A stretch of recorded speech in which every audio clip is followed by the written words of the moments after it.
Hai teman-teman, selamat datang di kelompok 2. Hari ini kami akan menjelaskan tentang analisis problematika pembelajaran di sekolah dasar dalam konteks PJJ. Kelompok kami beranggotakan Rini, Steve, Ono, Anace, Marce, dan Aulia.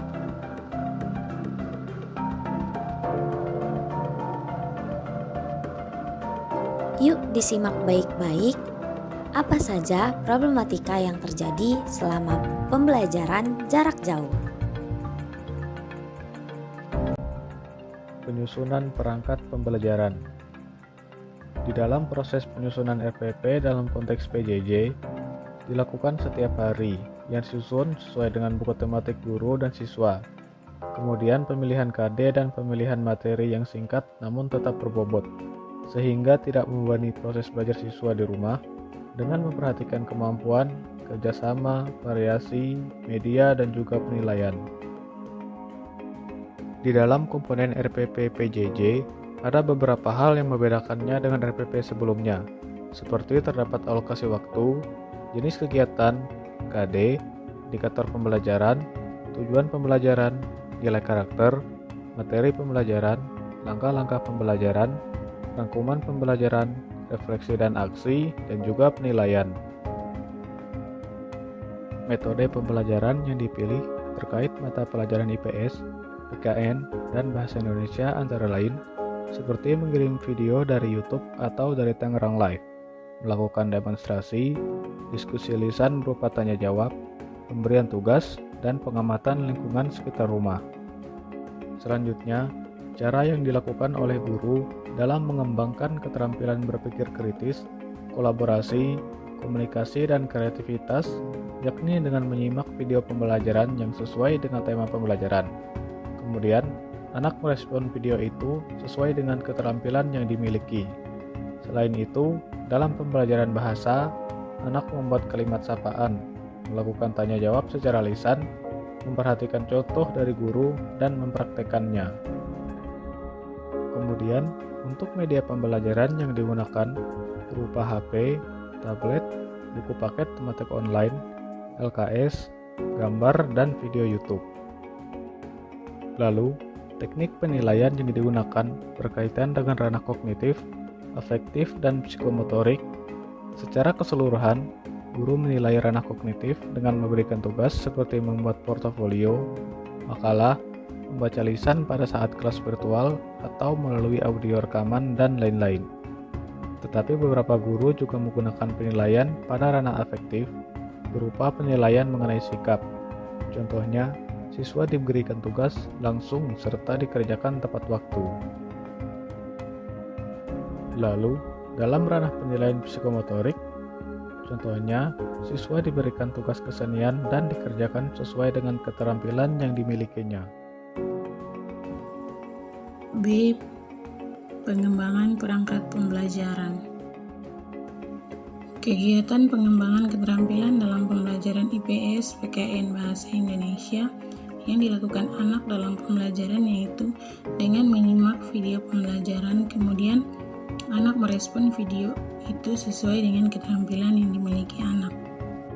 Dalam mengembangkan materi bacaan anak, membaca teks satu halaman atau per paragraf secara mandiri dan bergantian sesuai dengan teks di buku murid. Pengembangan materi baca teks per minggu sekali dengan cara anak mengirimkan video sedang membaca. Dengan melakukan pengembangan materi bacaan, maka akan memberikan semangat belajar pada anak.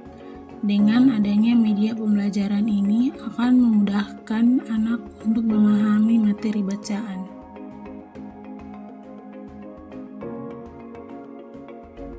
Selanjutnya adalah literasi. Literasi sangat penting untuk dikembangkan dalam proses pembelajaran. Pertama, mengembangkan minat anak dalam membaca. Kedua, pengetahuan menjadi luas. Ketiga, meningkatkan kreativitas, berpikir secara kritis, dan berimajinasi. Dalam mengembangkan literasi, Guru melakukan kegiatan untuk siswa dengan membaca teks secara mandiri atau bergantian, menjawab soal, membuat video bacaan. Guru memberikan soal-soal cerita yang akan melatih siswa untuk menganalisa dan menentukan korelasi soal dengan jawaban. Sekolah memberikan beberapa buku referensi, yaitu buku bacaan, buku dongeng, majalah anak-anak, dan lain-lain. Tetapi, terdapat beberapa sekolah yang tidak memiliki buku referensi. Maka, sekolah tersebut menggunakan aplikasi YouTube sebagai penunjang anak-anak untuk membaca.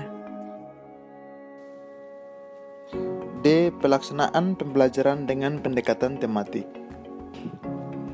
Yang pertama, pengertian pendekatan tematik. Pendekatan tematik adalah pembelajaran terpadu yang dapat digunakan untuk mengaitkan beberapa mata pelajaran sehingga dapat memberikan pengalaman bermakna kepada siswa.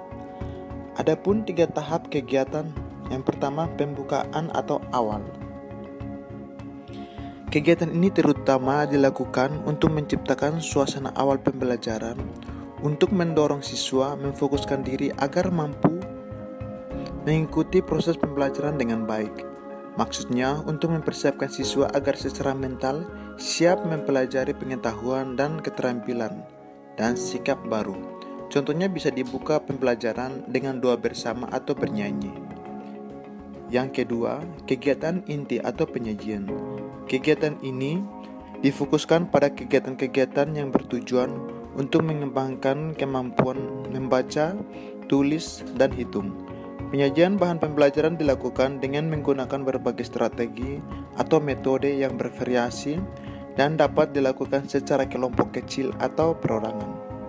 Yang ketiga, kegiatan penutup atau akhir. Kegiatan penutup yang dapat dilakukan adalah menyimpulkan atau mengungkapkan hasil pembelajaran yang telah dilakukan. Pada penutup ini diajukan tes berbentuk lisan atau tulisan untuk mengukur atau kemajuan siswa. Adapun kesulitan atau kendala yang dialami guru dalam melaksanakan pembelajaran tematik. Yang pertama, menggunakan metode pembelajaran yang telah disiapkan di RPP. Ini berarti seorang guru mengajar hanya memfokuskan yang telah disiapkan di RPP. Yang kedua, menyiapkan media pembelajaran yang sudah diperoleh ditetapkan di RPP.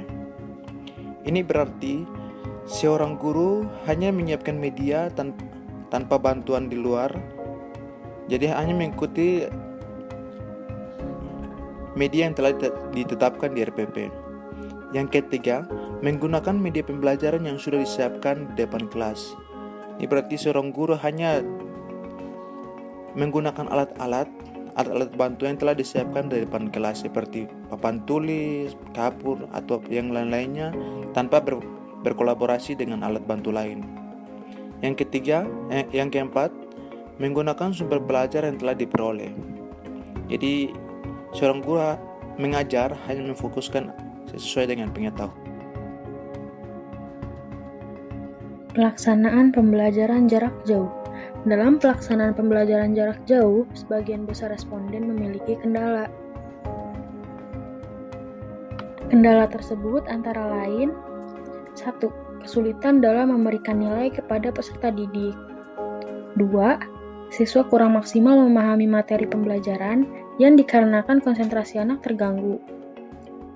3. Adanya gangguan jaringan. 4. Alokasi waktu yang kurang bagi guru dalam menyampaikan materi yang diajarkan.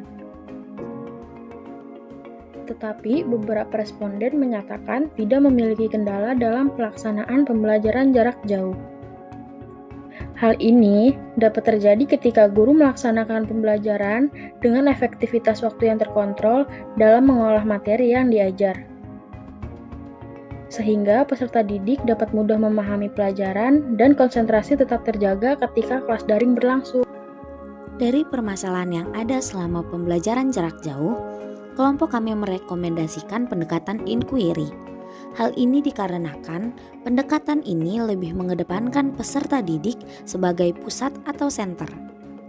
Pendidikan inquiry ditujukan kepada cara belajar yang menggunakan cara penelaah atau pencarian terhadap sesuatu objek secara kritis dan analitis. Sehingga hal ini dapat membentuk pengalaman belajar siswa lebih bermakna. Peserta didik akan lebih memahami materi karena mengalami sendiri permasalahan yang ada.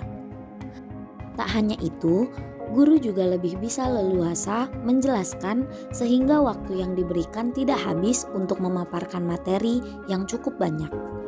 Dengan pendekatan ini, anak juga dituntut untuk mencari tahu dan mengembangkan literasinya sehingga mempunyai banyak sumber belajar karena mencari tahu sendiri. Selain pendekatan di atas, metode yang kami dapat rekomendasikan untuk mencapai tujuan pembelajaran adalah dengan memberikan dorongan atau motivasi kepada peserta didik untuk terus mau belajar walaupun dalam kondisi pembelajaran jarak jauh. Selanjutnya, guru juga harus menyampaikan bahan belajar yang efektif, misalnya dengan membuat materi pembelajaran yang menarik, dengan merancang materi pembelajaran tidak hanya berupa tulisan, namun perlu melibatkan audio maupun video. Hal lainnya adalah, guru juga harus bisa membuat kelas lebih menarik, misalnya dengan membuat games kecil-kecilan agar siswa-siswi tidak merasa bosan. Tak hanya itu, guru juga dapat meminta anak untuk membaca teks atau berdiskusi dalam kelompok kecil. Hal ini membuat anak lebih aktif dan membuat waktu pembelajaran lebih efektif. Guru juga dapat mengembangkan literasi anak dengan memberikan tugas berupa membaca buku, novel, ataupun dongeng. Karena dengan membaca, anak akan lebih dapat memiliki kemampuan berpikir yang luas dan juga dapat memahami, meneliti, mengembangkan, serta menggunakan dan mentransformasi teks tersebut. Sekian penjelasan dari kelompok kami. Terima kasih sudah menonton.